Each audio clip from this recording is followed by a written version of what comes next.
See the world by train. This time we'll travel through the continent of Africa, from the Mediterranean Sea to the Sahara Desert to the great expanse of wild savanna. Its rich and diverse scenery awaits us. Wild animals abound.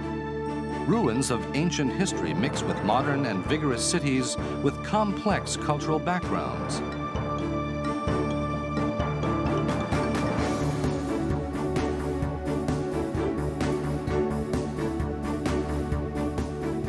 We'll visit 3 of the Islamic nations in North Africa: Morocco, Tunisia, and Egypt. The trains in Kenya and Uganda run through the savannah in East Africa.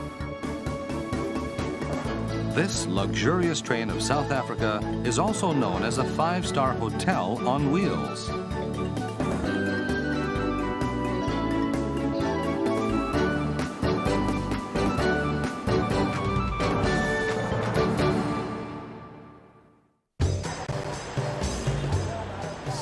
Our departure point is the city of Marrakesh.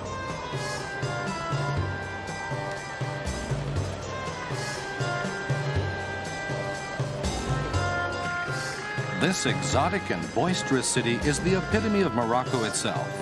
First inhabited by the native Berbers, it then saw the influx of the Arabs, who brought with them the Islamic religion.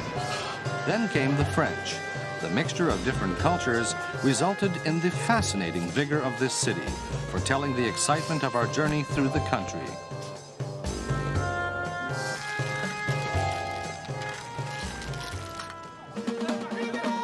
Jemaa El Fna Square, located in the center of the city, attracts hordes of people as the night deepens.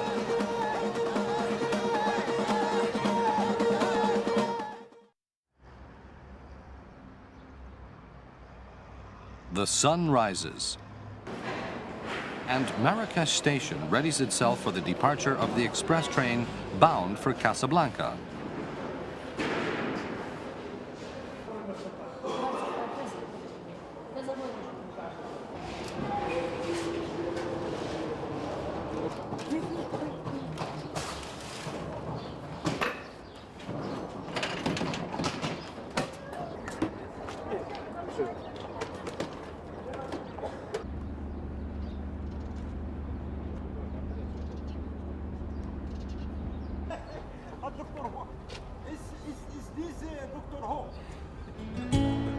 We will now head east and travel through Casablanca and Fez, all the way to the Algerian border.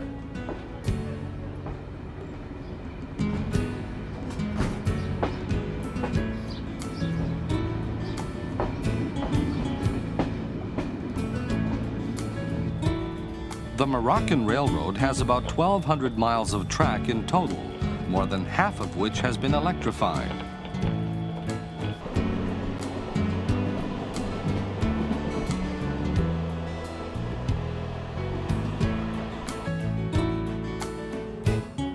It takes 3.5 hours to Casablanca.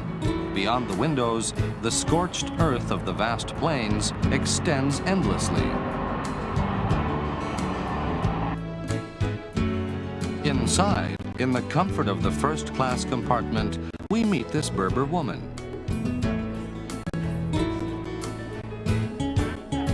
She has quite an intricate pattern on her hands. According to her, this is a traditional way that the Berbers decorate themselves.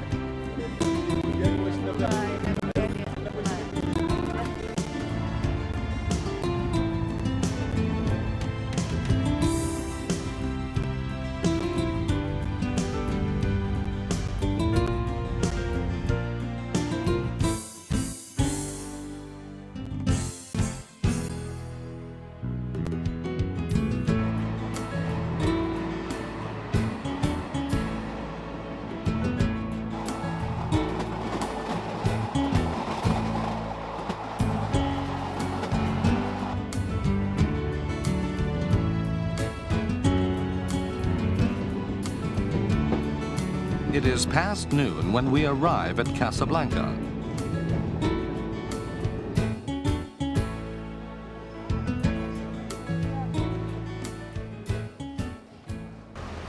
Casa Voyageur station in Casablanca. This beautiful railroad station is reminiscent of Islamic mosques.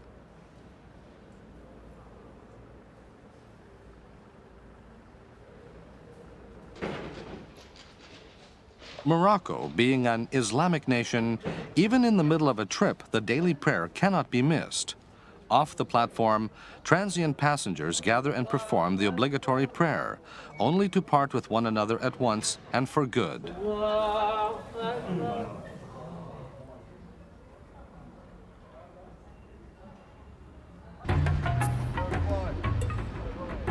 We transfer to a different train and leave Casablanca.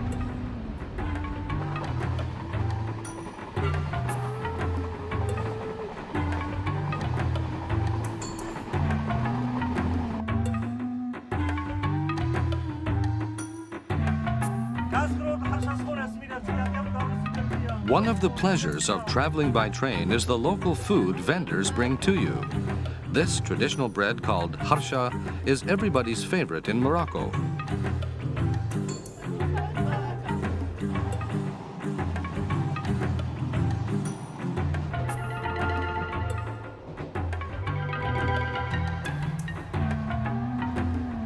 We switch trains again at Rabat, the capital of Morocco. The train runs on, and it isn't until dusk that we finally arrive at Fez.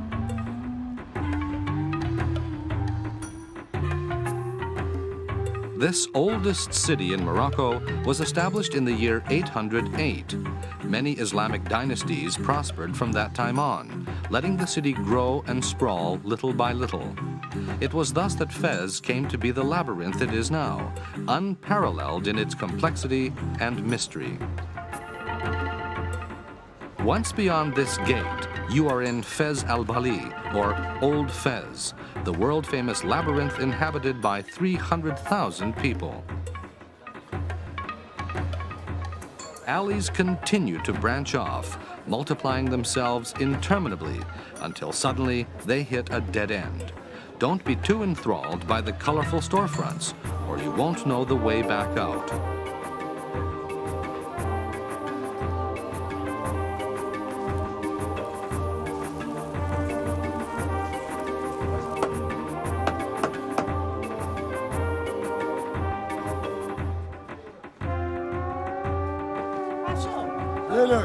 In these narrow and winding alleys, freight transportation is literally shouldered by donkeys.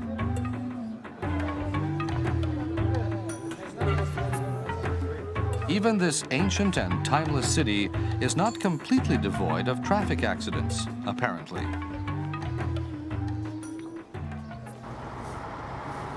Our railroad journey in Morocco continues on eastward, from Fez to Oujda, where Morocco borders Algeria. The 220 miles to Oujda will now be covered by a diesel engine.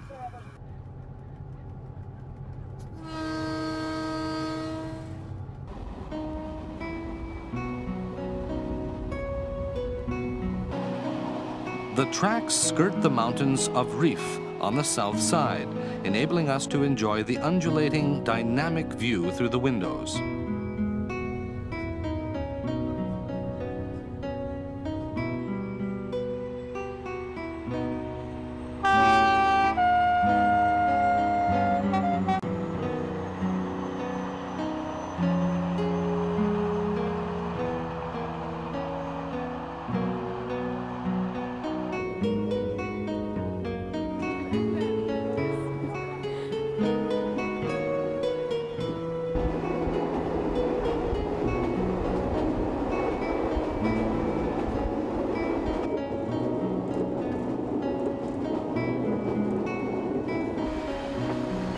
About 6 hours from Fez, the train brings us to Oujda.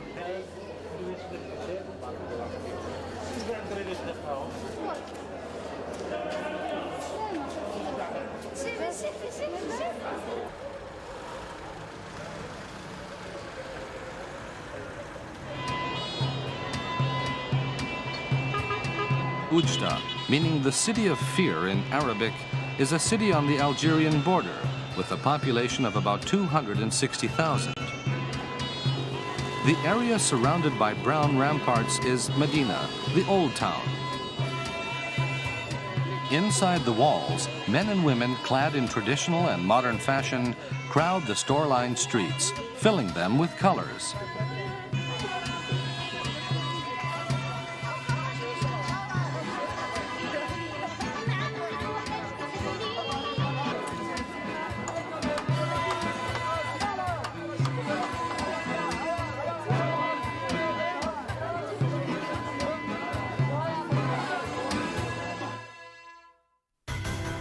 Our next journey is through Tunisia, the northernmost country in Africa.